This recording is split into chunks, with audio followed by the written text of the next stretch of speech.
좀 더 충분히 소통하고 싶은 마음에 오늘 기자 간담회 형식으로 출마 소식을 알리려고 했습니다. 그래서 오전에 이미 출마 회견문은 보도를 통해서 다 나갔기 때문에 대략 훑어보시기는 했었을 것 같습니다. 제가 정론관에서 회견문을 발표했지만 오늘 이 자리가 정말 이렇게 떨리고 설렙니다. 정의당이 믿고 이번 선거에 뛸 수 있는 큰 두 축이 있는데 그 하나가 시민들의 마음이고 또 하나가 지역에서 정말 열심히 정치의 좋은 소식을 나르시는 기자님들입니다. 그래서 여러분들 든든하게 생각하고 이 자리에 함께하고 있다는 말씀 드리고요.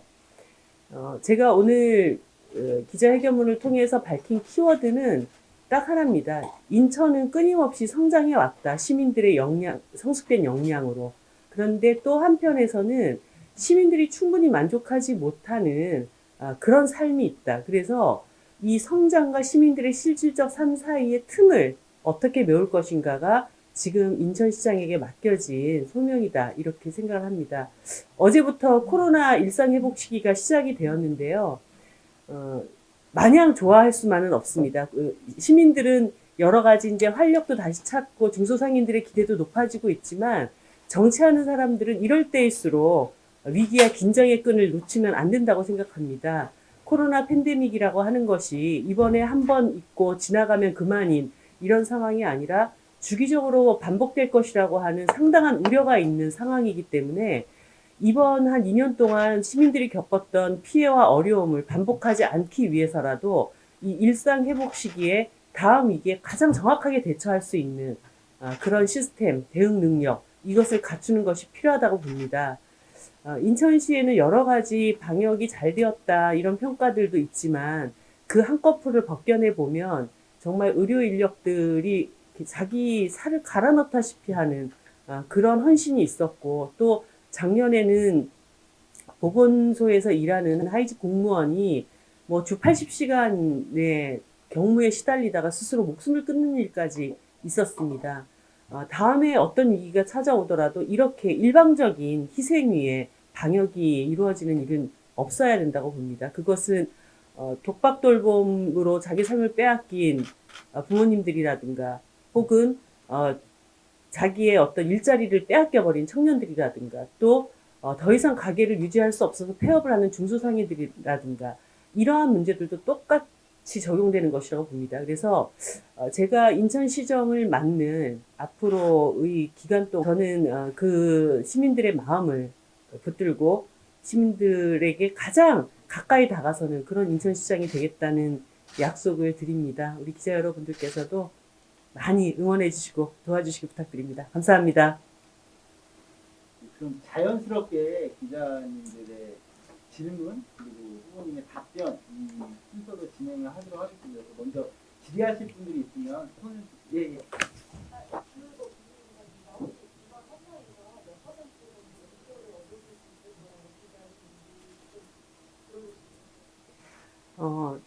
사실 출마를 할 때 당선을 목표로 하지 않고 출마하는 것은 가짜죠. 정말 시민들에게 간절하게 선택받고 싶은 그 마음을 얼마나 표현하는가가 저한테는 가장 중요한 목표입니다.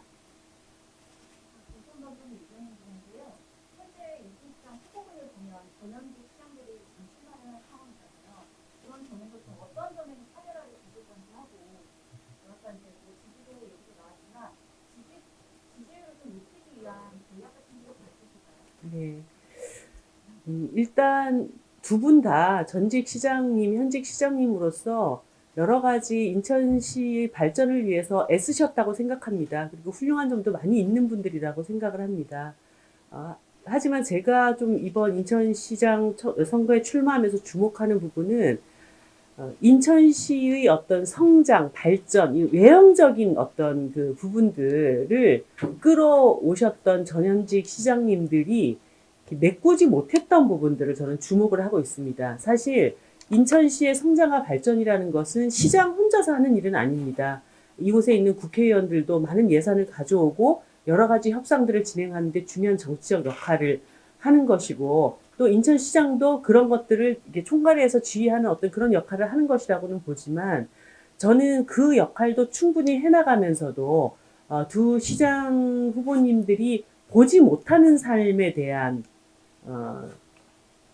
집중력을 갖는 그런 시장이 되고 싶습니다. 그래서 성장과 발전이 아직까지 나의 것으로 느껴지지 않는 사람들, 특히나 이번에 코로나 팬데믹 이후에 완전히 내쳐져 있었던 사람들, 이런 사람들까지를 함께 보듬는 공동체를 만들어야 다음에 어떤 위기가 오더라도 인천 시민 전체가 합심해서 인천의 다음을 또 써나갈 수 있다고 생각을 합니다. 그런 점에서 차별화를 분명히 가질 수 있는 시장 후보라고 보고 있고요.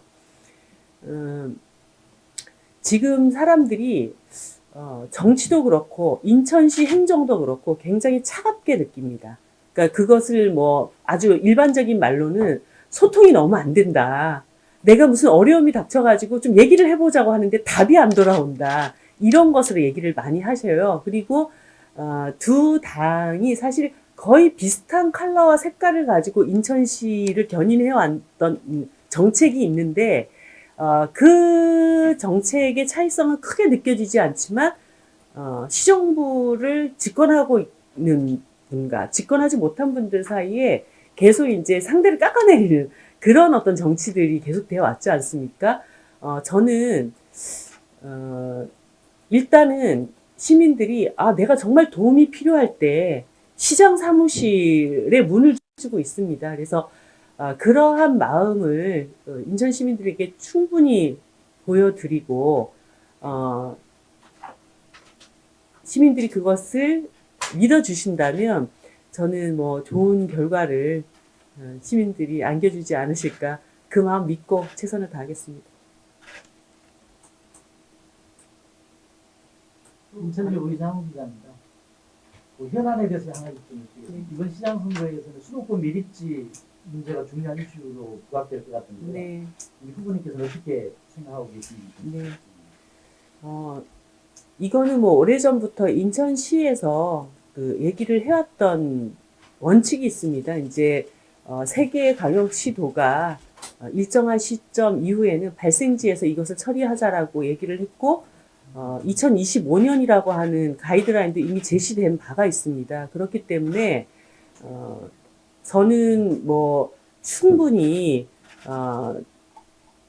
서울시나 경기도와 이 문제에 대해서 협의하고 특히나 최근에 쓰레기 발생량을 획기적으로 줄이기 위한 여러 가지의 노력들이 벌어지고 있습니다. 그러니까 직매립도 상당하게 그 퍼센테이지가 줄어들고 있기 때문에 서울시와 경기도에서도 그렇게 줄어드는 쓰레기 양에 대해서 자체적으로 처리할 수 있는 합리적인 방안들을 내올 수 있도록 설득하고 시민들에게 더 이상 인천에만 집중되는 쓰레기 처리 그 의무를 이렇게 세계 광역시도가 충분히 합리적으로 나눌 수 있도록 그렇게 노력하겠습니다.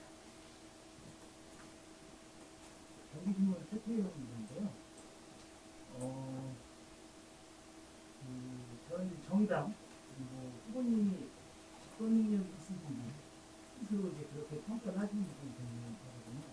이 질문을 왜 드리냐면 전임 이종욱 시장이나 지금 강원준 시장이나 인천에서 지역의 정치 경험은 짧으세요. 그러다 보니까 인적 자원이 좀 부족해서 어떤 분들도 많고 요들수에 뭐 좋은 분들을 갖다 놓지 못해서 좀 평이 좀 박하죠. 그분들에 대해서.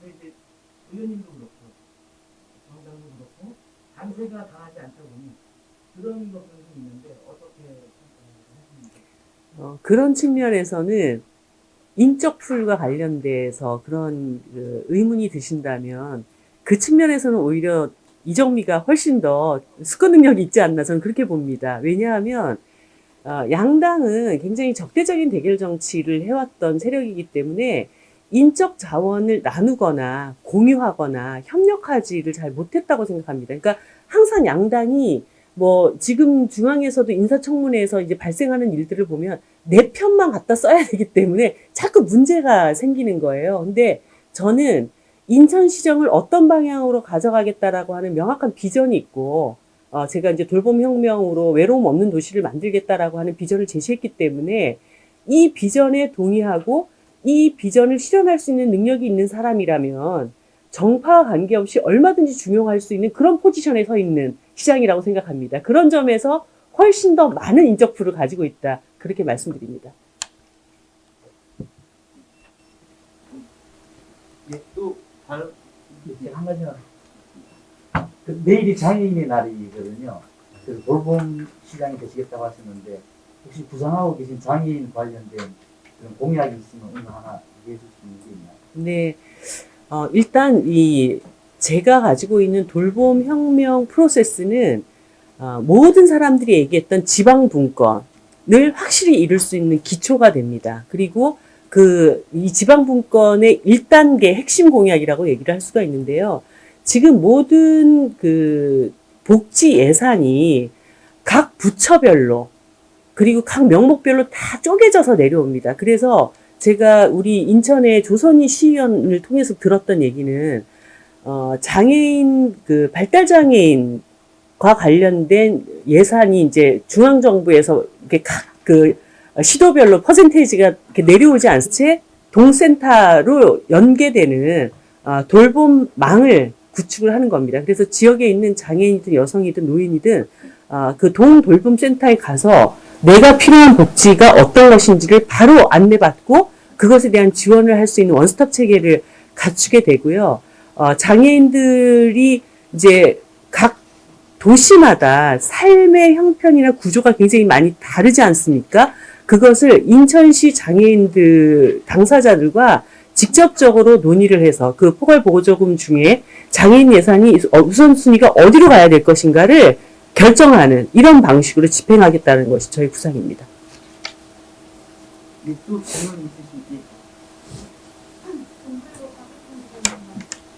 코로나 거리두기도 해제되고 이제 정치적인 활동해야 되는 것에 관심이 많은 타이밍인데 그럼 이번으로 위축되는 지역 경제를 어떻게 잠깐 정확하게 잘 안 들려요. 그 마이크를 앞에 누르시면 네. 예, 그 마스크 껴갖고 다 앉으실 때 마이크를 눌러주시면 돼요. 코로나 때문에 지역 경제가 많이 위축되어 있는데 이제 거리두기 해제도 하고 그 일상의 모습이 많이 달라질 것으로 예상이 됩니다. 그래서 좀 후보님이 생각하시는 그 인천 경제 활성화 방안이나 이제 그 시정 방향 같은 그 계획이 있는지 궁금합니다. 네.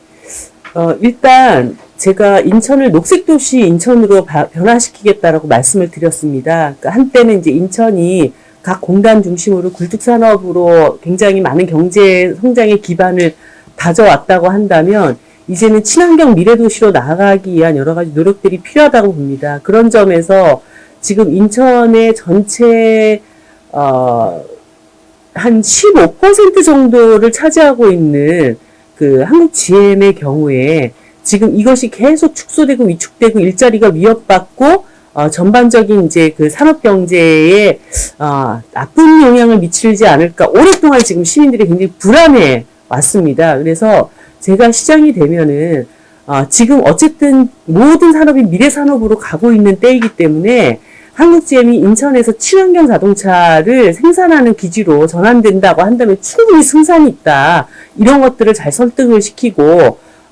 노동자와 회사와 시정부가 뭔가 친환경 미래 생산 기지로서의 한국 GM을 살리기 위한 공동의 노력들을 함께 벌여 나가야 할 생각입니다. 그리고 인천에 지금 GCF를 중심으로 해서 한 15개 정도의 국제기구가 들어와 있는데 한 2년 동안 코로나 때문에 모든 게 올스톱 되지 않았습니까? 그런데 다시 이제 이러한 그 교류와 협력이 다시 활성화되는 단계로 들어가게 될 거라고 봅니다. 그런 점에서 소위 이제 마이스 산업을 육성시키고 여기에 청년들과 경력단절 여성들을 어떻게 결합시킬 것인지 이런 고민과 구상이 하나가 있고요.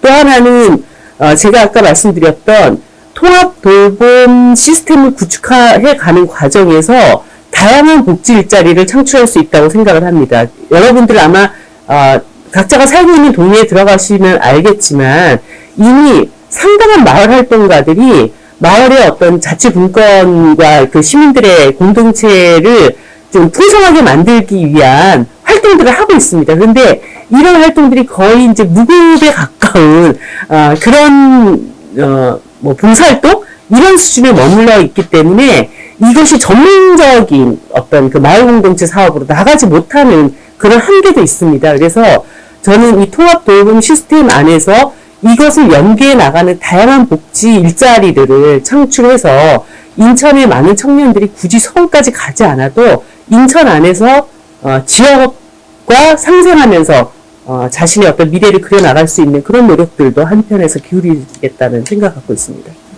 예, 그 아까 옆에 손주신 분, 안녕하세요. 저 경인의 박현주입니다. 제가 궁금한 게 지금 이제 국민의힘 다른 후보자들 같은 경우에는 공약을 되게 많이 내고 있는 상황이잖아요.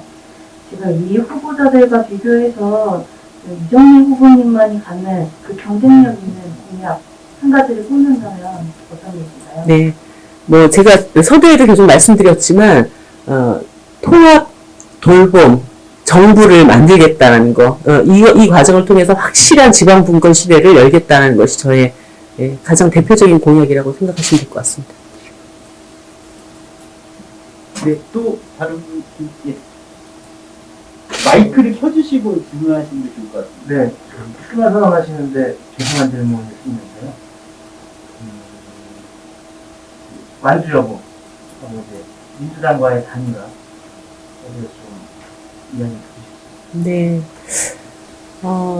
저는 이번 대선 결과를 놓고 정말 민심이 되게 무섭구나 하는 생각을 했습니다. 0.7이라고 하는 이 숫자 안에 담겨져 있는 그 함의를 정치권들이 굉장히 무겁게 받아들여야 된다고 생각을 합니다. 국민의힘에게는 당신들이 정권교체를 이뤘지만 결코 오만해서는 안 되는 득표다라는 것을 경고를 했고, 민주당은 결국은 깊은 성찰이 없이는 민주당도 이렇게 촛불 위에 섰던 민주당 정권도 이렇게 무너질 수 있다는 걸 보여줬고, 정의당에게 굉장히 뼈아픈 득표를 준 것은 정의당이 더 새로운 비전으로 더 새로운 인물을 많이 키우라고 하는 세심의 명령이었다고 생각을 합니다. 이것은 결과적으로는 뭐냐면 이제는 누가 옳고 누가 틀리고라고 하는 정치적인 대결 구도보다 각자가 정말 이 정치를 발전시켜 나가기 위해서 자기를 잘 돌아보고 국민들의 삶을 위해서 협치하라고 하는 그런 주문으로 또 모아질 수 있다고 생각합니다.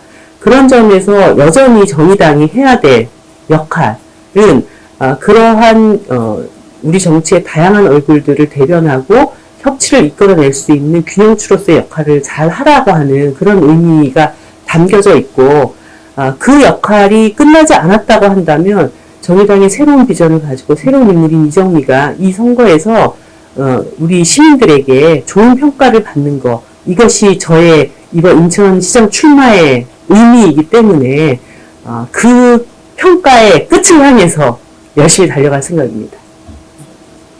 그럼 추가 질문을 드리고 싶은데요. 인천 같은 경우는 8년 전이었죠. 구청장 당시 민주노동당이 아니었는데. 네, 민주노동당 시절. 예. 대중교청장하고 이제 동구에 두 분이 나오시고 그리고 시의원자를 많이 확보를 했었죠.